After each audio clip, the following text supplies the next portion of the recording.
Hello, I'm Michael Hasted and you're listening to ArtsTalk Radio, bringing you interviews and news relating to all aspects of the arts in Holland, which are either in English or where language is no problem. We cover Amsterdam, The Hague, Rotterdam and the surrounding areas.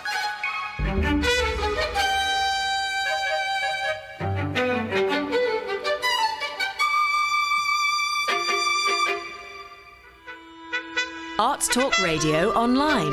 Features on the arts in English. A mixed bag this week. Later, I'll be at the BOIJMANS van Beuingen Museum in Rotterdam with an update on developments there. And our reporter Souwie Buis was at the WINTERNACHTEN Festival in The Hague, where she spoke to a Palestinian poet. But we start with an unusual interview.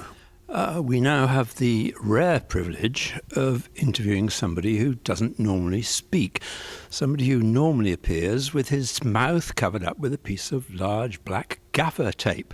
And it's Sam Wills, who's better known as Tapeface. So how long have you been doing this? He says, he put up three fingers. Or was it two fingers? I can't commit to that. Whatever. Okay.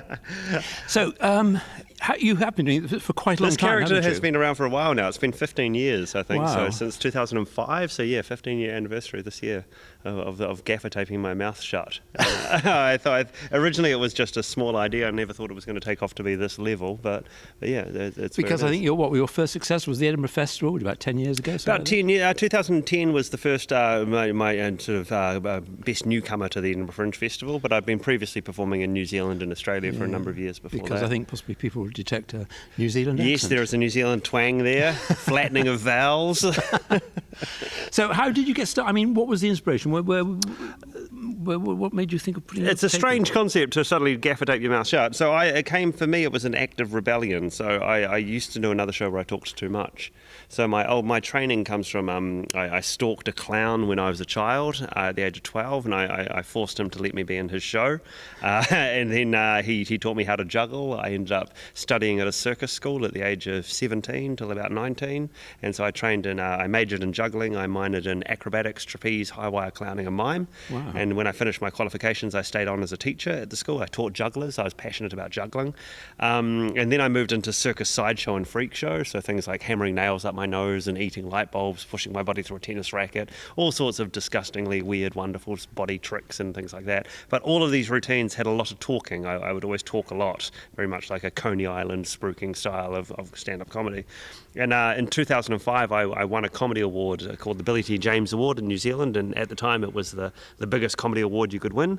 And after that, everyone expected me to do the same sort of show where I talked more and did these weird tricks. And I'm the type of person that the moment somebody expects me to do something, I like to try and do as much of the opposite as I can. That's the way to do it. Yeah, absolutely. So the first version of Tapeface didn't actually have tape. It was just a silent character that I worked out.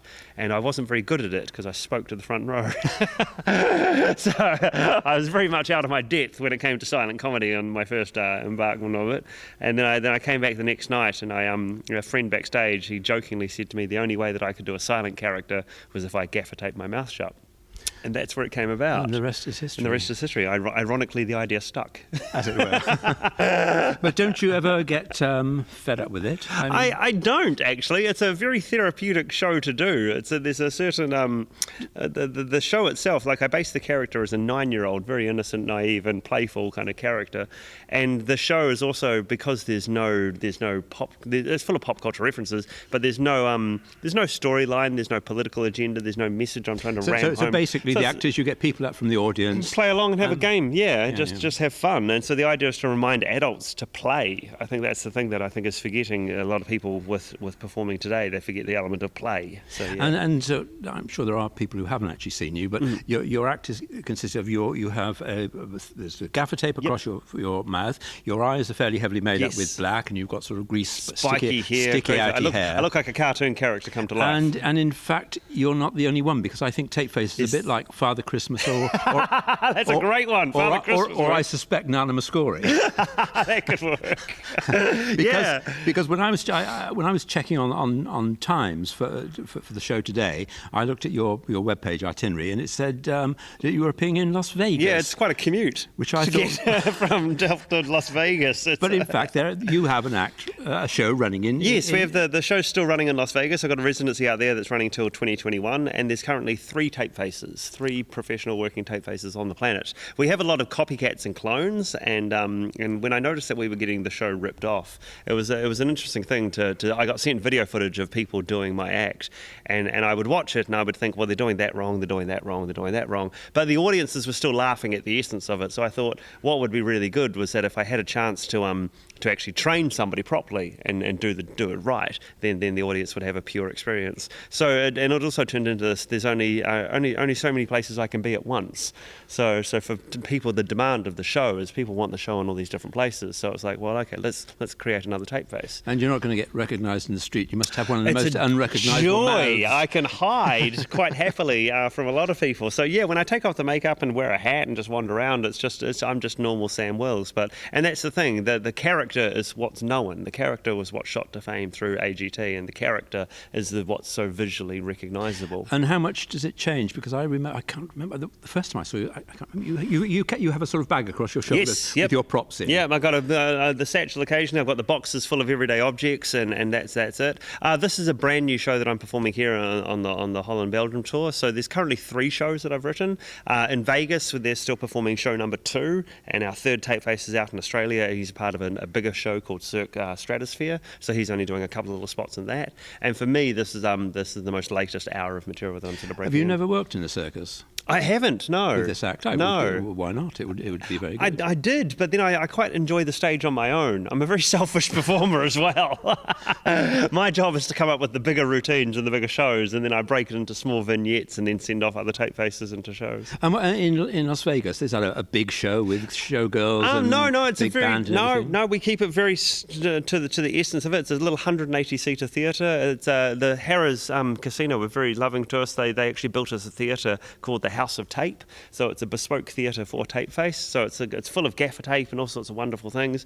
But the whole focus is just on the show. So it's very much still cardboard boxes on stage, and still, if anything, we're more like the alternative option to shows like Cirque du Soleil and that sort of thing, with all the big production values and whatnot. We like to say that we've got the biggest production values in Las Vegas because we require your imagination. Quite right. These clone acts, they're identical. They're not allowed to put their own. They're not allowed to put their own thing in. One of the things that we pride ourselves on is show consistency. So their job is to follow the script. So we've actually scripted the entire show. So this is why I'm here on this tour, is I'm very much breaking in the show to get the repetitiveness down, so I know exactly what the movements are. And so it becomes a bit like a dance routine of, like, when you break down the routine, it is very much a pick up a balloon, place it under your right arm, do this, do this, do this. And because I've done enough shows, I've worked out pretty much every option that an audience member can improvise to a degree. So it means that the clones know that when somebody does this, then they have to go down that option, and then that's how they do it. Isn't it sort of fraught with danger, getting people up from the audience? Absolutely terrifying. Because you either find somebody who's going to stand there and do nothing, or somebody who thinks he's just as funny as you are. Yeah, the last thing you want is somebody who's keen. It's very hard to find just somebody who's straight down the middle, a normal volunteer who can play along, not play too much, have the right amount of awkward energy, and still succeed. But at the same time, I think what the difference with the show that I'm doing is that we celebrate the people being on stage. The goal is that when they leave the stage, they should leave the stage a hero. So it's rather than audience participation on a belittling scale. Yeah. Yes, which it often is. It is very much so. So it's unfortunate. Okay, well, thanks very much for that, and I shall look forward to seeing the show. Enjoy later. the show tonight. As long as you don't get me up on the stage. because no I shall be safe. both of those no things. No seat is safe.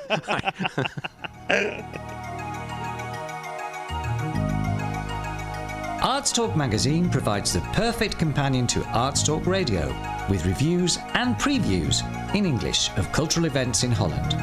Whatever your interest in the arts, our international team of writers will always provide something new and exciting to see online. That's ArtsTalk Magazine, all one word, .nl. ArtsTalkMagazine.nl.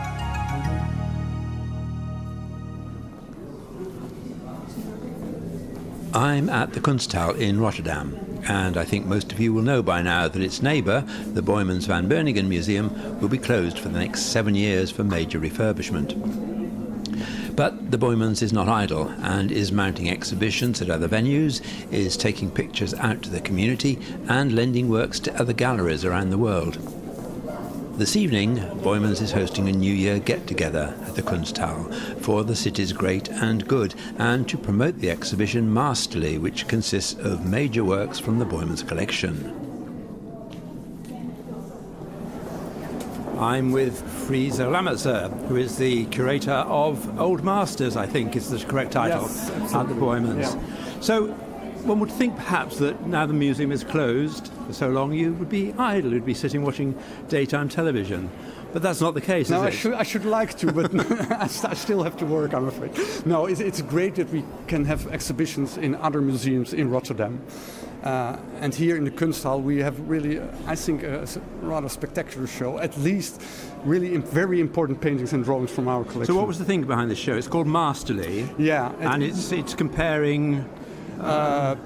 different painters and draftsmen. So the idea, because we have about 90,000 drawings and about 3,000 paintings, so to make a choice is rather difficult.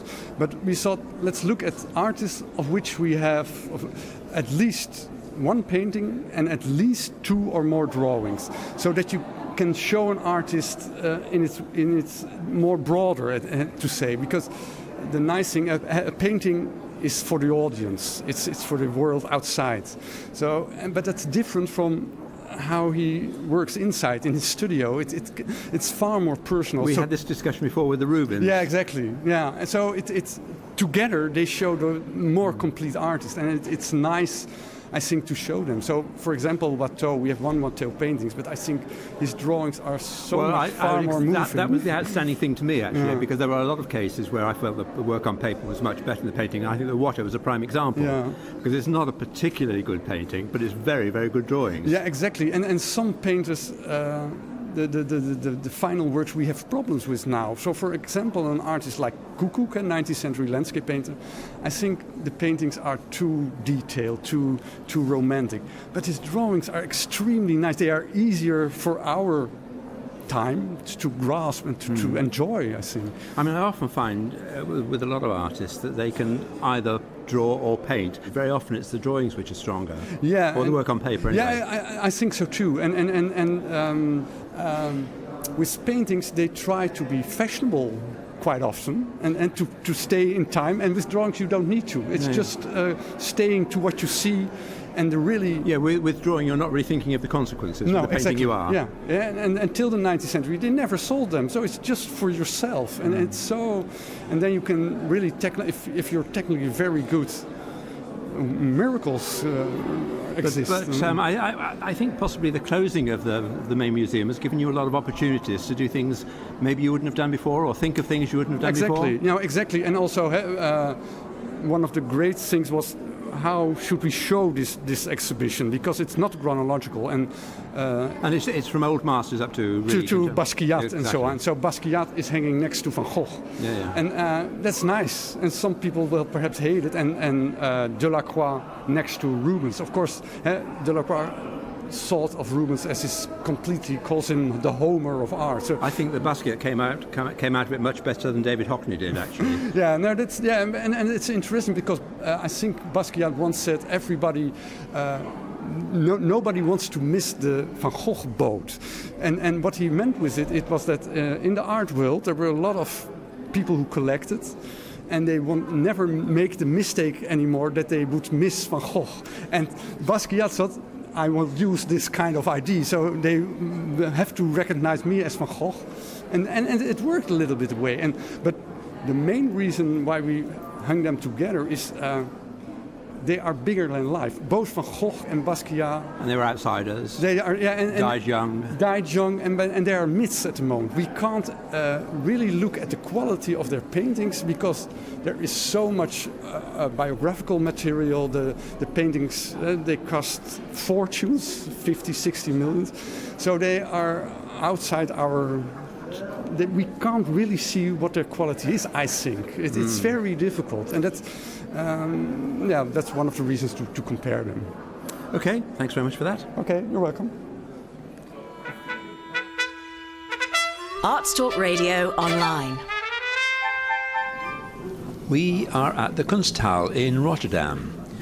And although the BOIJMANS van Beuingen Museum just across the park is closed, all is not lost, because rising from the ground next door to the main building like a giant silver bowl is the depot, which will store all the museum's artworks and will also provide access to them for the public. Right, I'm with SAREL EX, who is the director of the BOIJMANS van Beuingen. And last time we spoke, I think you were just closed. Yes. Which was when? May last year? Yeah, May. the end of May. So what's the progress with the depot? Well, this night the depot looks extremely beautiful because it's we saw it when we came night. in. I mean, it's fantastic. It's quite different every time you see it. Yes, it is. So it is a kind of mirror to the city at this moment. The outside, the skin, is almost finished, and the inside, the contents, is work in progress. We face at this moment that the constructor will leave the premises in 4 months, and then we move into the building. We have the permission to go in there, and we will do the cafe, we will do the storages, we will do the big glass boxes that show collections. But people will enjoy within 1.5 years, when it's completely furbished and also full of artworks. Do you have a precise opening date yet? So we have a surprising party for the city and people who are in the city at that moment. The first weekend of September, we call that the silver opening. We can allow about 15,000 people to enter in 3 days, and we just would like to see, to show people just the work in progress, the naked building. So right, it's so that you can see the racks, but you can see the space, you can enjoy the stories. And when do you think it will be full and ready to see? 1 year later. Yeah, okay. But the outside is already. No, it's fantastic. I've been past. I came past it this evening, and it was showing the night sky with all the lights. And I think I was here last week, and it was a beautiful blue cloudy sky. It looks fantastic. I just noticed, because we are now facing it for the first time too, that when we have bad weather, it looks bad. The depots. Perhaps you get a projector. And so you could say it makes everything more beautiful and worse at the same time. It reflects what we see and what we look at. But the nice part is that it makes everything, it diminishes the size of everything to 10%. Yeah, it actually managed to get the whole city in. You get the impression the whole city is reflected and even it's a Dutch looking glass, because you can look around the corner. So if you are on the street in front of the BOIJMANS, you can look at the Kunsthal 300 meters further and see what they do and if it's crowded or whatever. So. And what's the progress on the main building? Yeah. I just told the audience a little about it. We are now in the finishing weeks of the selection of the architect. 3 groups are now in competition. It's Chipperfield and Wessel de Jonge. It's Kaan Architects from the Netherlands with Van Hogevest, and it's Meccano. Those 3... Not Meccano like the old construction kit for children. It's of course the name of that Meccano, but this is a group that is working since 40 years, and they did the library in New York. They do very big, beautiful... Is it not surprising that you don't choose the architect until after it's closed? Yes, but the building was obsolete. So we talked before, and you said it was full of asbestos you discovered when you started. And so it was getting dangerous. And as a director, I'm obliged to talk to all my colleagues and to sign loan forms and to give condition reports but I thought at a certain moment, well, we have to close. And so it was our decision to do that. And so the things come not as usual, but we knew that the building... So one of the things was that the building was still safe, but the fireman said to us at a certain moment, you have to rehearse, because we now know that if anything would occur, fire in your building, it's getting dangerous for all your visitors, but also for yourself, but within 3 minutes. So this enormous building of 30,000 square meters was getting so old, and the machines were so old-fashioned that we could not take the risk anymore. But to a certain extent, there has been a silver lining. You've got the depot, but also you have the opportunity to do shows on the outside and maybe things that you wouldn't have thought of or had the opportunity to do before. So we work at this moment in 83 classrooms. Wow. We go there with a crate and an artwork and a team. We open the crate and we talk about what happens. What is this profession? Who owns this? What do we see? What is the prize? All children want to know what the prize is. Of course. And that's great. And it's now, we reach out to 2,000 children who have a very peculiar and important experience within the intimacy of the room. But you're sending out stuff to other galleries, aren't you, around the world? Yes. We have a tour with traveling collections. The SAREL collection is traveling to 4 continents next year. We go to the National Gallery with our old master paintings. We are talking to Antwerp. They would like to mix our collection with theirs when they open the new building in 2 years. We are talking to the Prado, to the Getty at this moment. You must be very popular. I think the collection is, because I'm a Mr. X. But you're the one who decides. They don't know who I am. No, but we feel very, we would very much like to make the collection more known. And of course, the second city in the Netherlands, Rotterdam, we do the Song Festival next year, but they should know that this is a very nice art city as well. Oh, I think they do. I mean, and you have the big art fair coming up next month as well. Yeah, you're well informed. Yeah. Okay, thanks very much indeed. Okay, you're welcome. Bye-bye. See you next time.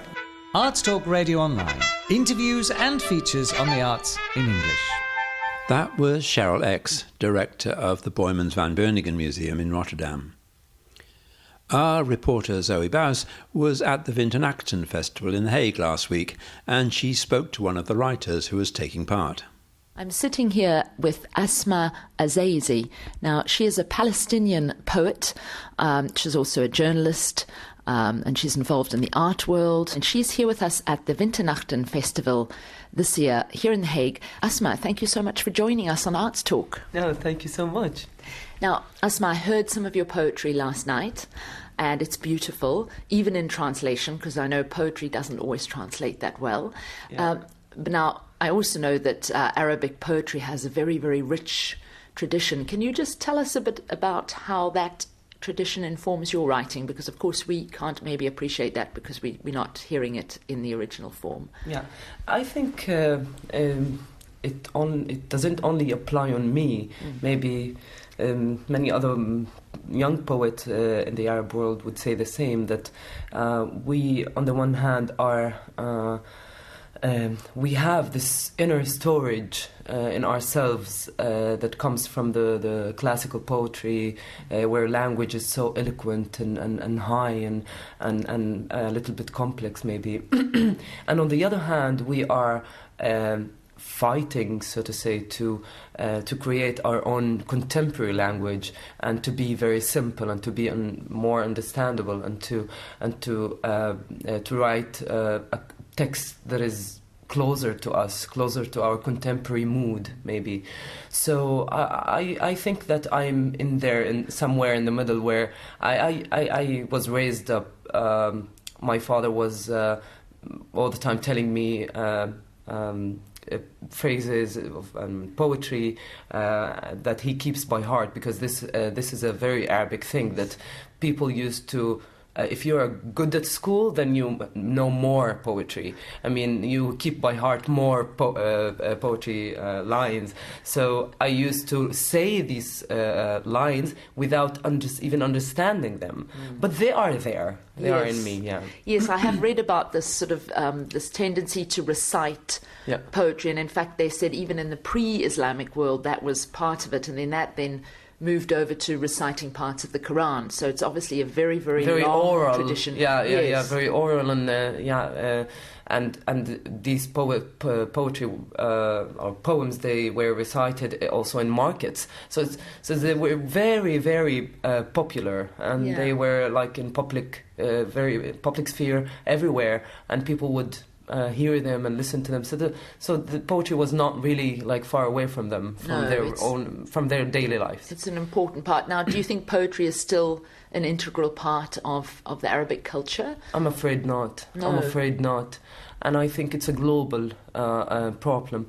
Though the young generation, we see that they are trying actually to, as if to return to some kind of like, for instance, in England, we see how poets are blossoming and like they are doing something in the literacy, and not only the novel, because the novel is the hero now, you know, but I'm afraid not, because I think globally we are facing a really like true problem of laziness.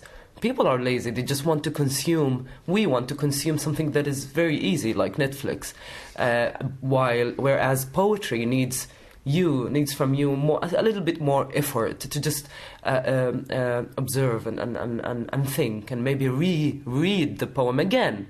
But this is, in this contemporary life, hard work. Yeah, hard work, exactly.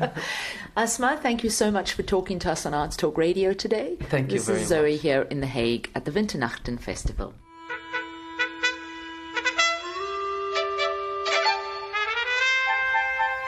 No doubt there will be lots more news and events to do with Boijmans, and of course ArtsTalk Magazine and ArtsTalk Radio will keep you updated.